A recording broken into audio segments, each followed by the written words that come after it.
I would like to talk about another issue that's been very prominent recently, and that's Afghanistan. And I've mentioned it briefly in previous shows, and it's on my website, but I would like to devote a little more time to it. I think that President Obama made a mistake and made the wrong decision when he decided to increase the number of troops in Afghanistan by 30,000 troops. That will put more than 100,000 troops in Afghanistan, and it means that we will be spending over $100 billion a year in Afghanistan. There's a wonderful writer named Rory Stewart who hiked across Afghanistan after 9/11 and has talked extensively about what it's like on the ground there and what the United States should be doing there. If you go to my website and click on Afghanistan, I will guide you to about an 8 or 10 minute discussion from him that I think says much better than I could what we should be doing in Afghanistan.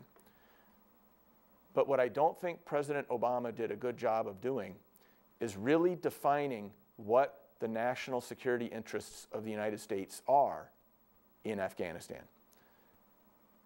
It should be to prevent training of terrorists and Al-Qaeda in Afghanistan. And Rory Stewart does an excellent job talking about how we can do that with a much fewer number of troops. He was suggesting between 10 and 15,000 troops. He also talks about how an intelligent thing to do in Afghanistan is to provide the Afghani people with some kind of economy. Right now, unemployment in Afghanistan is 60%. It's very difficult to imagine how a country can rebuild itself and when they have that kind of unemployment. And this may sound controversial to you, but the poppy crop in Afghanistan is responsible for a huge majority of the heroin that is produced in this world. And it also produces an estimate of about 50% of the income of the Taliban. I think the United States should purchase all the poppies that Afghani farmers can grow. And I'm not the only one who feels this way. I've spoken to a number of Republican candidates for different offices who support this, Democratic candidates for office who support this. The estimates are it would cost us between $500 million and $1 billion a year to purchase all the poppies that Afghani farmers can grow. It would remove a revenue stream from the Taliban. It would give the farmers some pride and a sense of actually having an economy. And we do use a lot of poppies in the United States in pain relievers that are opiates. I'm sure some of you have had to take those after a surgery or something like that. We produce a lot of them in the United States. I don't know why we're not doing this. It makes a lot of sense.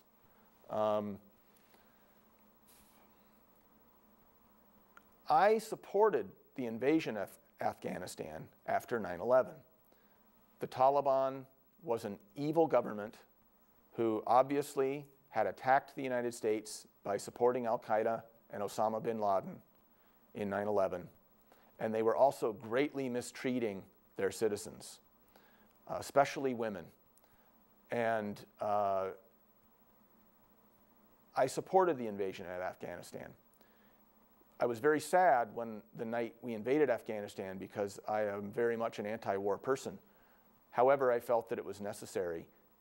And I remember saying that night, okay, if we do this, we had better put a lot of money into Afghanistan and help them build an economy, build an infrastructure, and develop a real democracy. I was very disappointed in January of 2002 when President Bush pledged a paltry $300 million to rebuild Afghanistan. I was really horrified because I knew that would not close to be enough. A few months after that, later, well, not a few months, but by the end of 2002 and in 2003, we were spending that much every 2 days in Iraq. So we really took our eyes off the ball in Afghanistan. And instead of rebuilding that country and helping them develop a real democracy, we focused on Iraq. I strongly opposed the invasion of Iraq.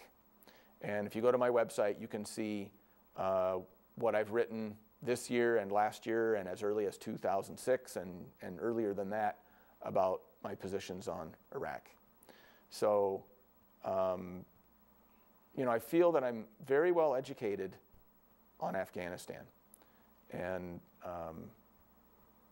I think that we should reduce our troop levels down to the 10,000 to 15,000 range for both our own economic health, for our troops' safety.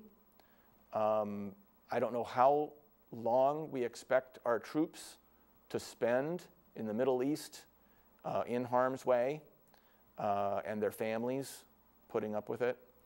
And focus on working with Pakistan and the Afghani government to build their own security forces, train the security forces in Afghanistan with the troops that we leave there, pull back to the urban areas, protect the urban areas as well as we can, and try to rebuild their economy and their government, and fighting the corruption that's in their government.